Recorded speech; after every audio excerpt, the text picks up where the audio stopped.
Hi, here we go. First of all, hit escape and click options. Go to vertical flight and set it to inverted. This will make your mouse act like a real joystick. When you pull down on the mouse, it's like pulling back on the joystick, which pulls the nose of the jet up. This is called pitching up. When you push the mouse forward, it's like pushing the joystick forward, which pushes the nose of the jet down. This is called pitching down. You can rebind the pitch button for the jet to spacebar by going to your key bindings, going to in jet, and pitch down, pitch up, changing these to control and spacebar if you prefer. Next, go to gameplay. Scroll down to advanced options and go to jet chase camera roll and set it to off. This will prevent the camera from rolling and spinning with your jet in the third person view, which can be very disorienting. Go to jet auto throttle and set it to on. This is very useful for maintaining the ideal airspeed of 313 knots. Then go to video. Go to vehicle field of view and set it to maximum. This will give you a fisheye view when you're in the third person perspective of your jet, which gives you the greatest view of the battlefield as well as helps you track enemy jets on your 6. When you're done with that, hit escape, jump on the test range and hop in a jet. Press C to get to the third person view and hold right mouse button to look behind you. As mentioned before, pull back on the mouse to pitch up and push forward on the mouse to pitch down. Move the mouse to the left to roll to the left, and move the mouse to the right to roll to the right. Hold the A key to yaw to the left, and hold the D key to yaw to the right. Press or hold the left shift button to activate afterburners, and hold S to brake and slow down.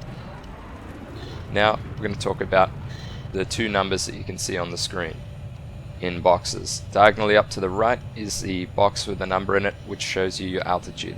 Tells you how close you are to the ground. It's not very important. The number diagonally up to the left in the box shows you your airspeed. If I hold the afterburners, that number goes up considerably. And if I hold the S key, the air brake, that number goes down considerably. Now we're going to talk about maneuvers. First of all, a vertical loop. A vertical loop looks like this. You pitch up and go through a complete 360-degree loop. You need to control your speed while doing so. So on the way up, you want to gently tap the afterburners, and on the way down, gently tap the air brake. Go into first person view and watch that number in the top left. You want to keep it as close to 313 as possible. Anywhere between 305 and 315 is still pretty good. Next is the horizontal loop. You roll 90 degrees to one side and then pitch up, which causes you to move in this fashion. You do not need to use your afterburners to maintain your 313 knots airspeed. Just tap the air brake, the S key, every so often. Now we're going to look at switching. Switching is where you change from a vertical loop to another vertical loop, or to a diagonal loop, or to a horizontal loop. So first of all, when you're at the top of your vertical loop, try rolling to one side, and then start a new vertical loop. And when you're at the bottom of your vertical loop, try rolling to one side and starting a horizontal loop. Again, roll back. At the top of your vertical loop, roll to one side and start a new vertical loop.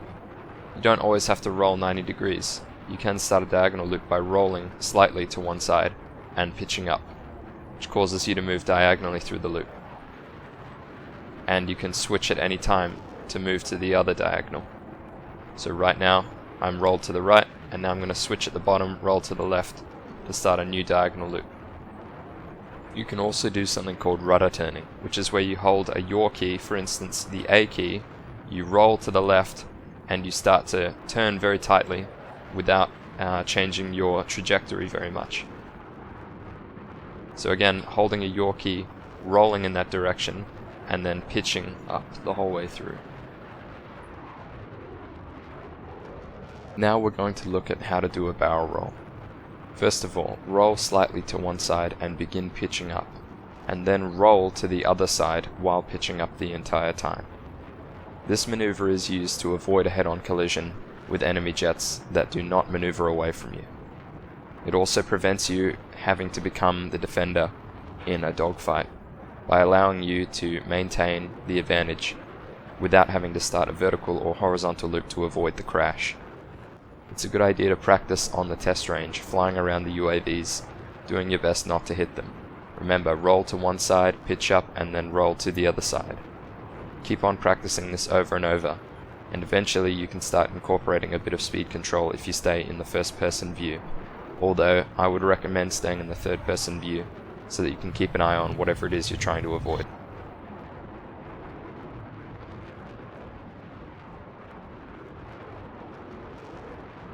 Now we're going to look at something called cutting in. When you're flying past your opponent in the flyby, what you typically want to do is use the barrel roll to avoid the crash, but then halfway through the barrel roll start a rudder switch.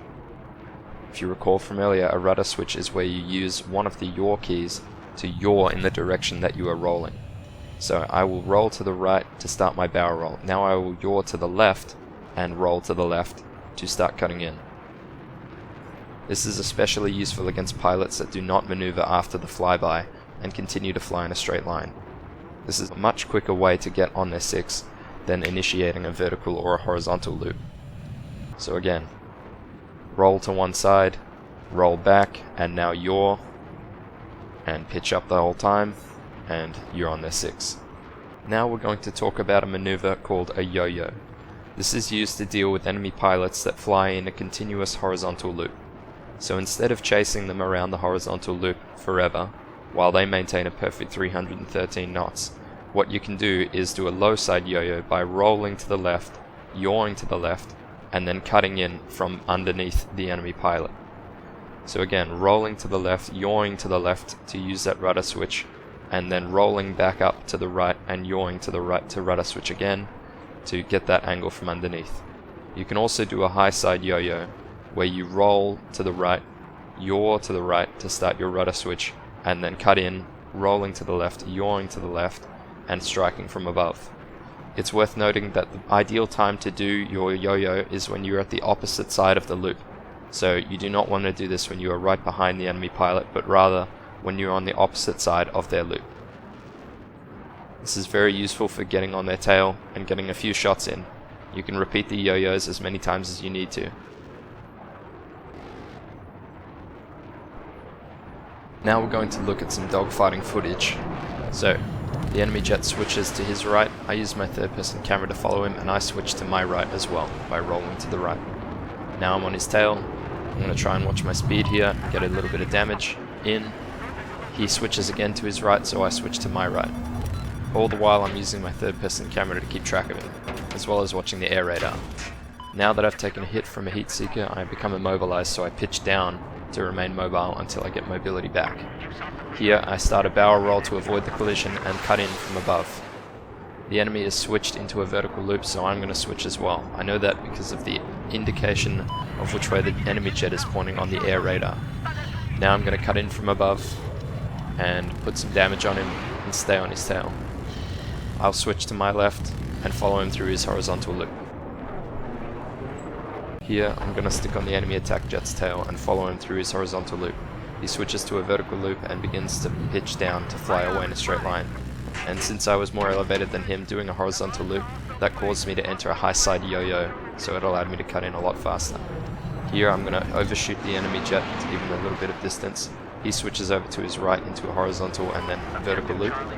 I switch over because I expected him to stay in a vertical loop, but instead he went for the ground, which gives me heaps of range to shoot at him and kill him. Here I start following the enemy jet through his horizontal loop. Instead of wasting my time staying on 313 knots, I decide to go for a low side yo-yo, so I roll and yaw to the left and then pitch up. He switches to a vertical loop right as I come out of my low side yo-yo, which puts me perfectly on his tail. So in this video we've discussed multiple types of maneuvers to defend and attack in dogfights to get on the enemy jet's tail quickly and to lose enemy jets off your tail by confusing them. I plan on starting a coaching service for the jets in particular, so one-on-one practice on an empty server for up to an hour, practicing maneuvers, practicing shooting, everything like that in the air. And I intend to branch out into other things as well, like the helicopters, every ground vehicle, even infantry as well, doing movement glitches that may come up in the new game, such as Zuzu, Vuzu, Muzu, and Super Mario. So if you're interested in coaching anything like that, jump in the Discord. I'll leave a link in the description below, and I'll see you on the battlefield. Thanks for watching.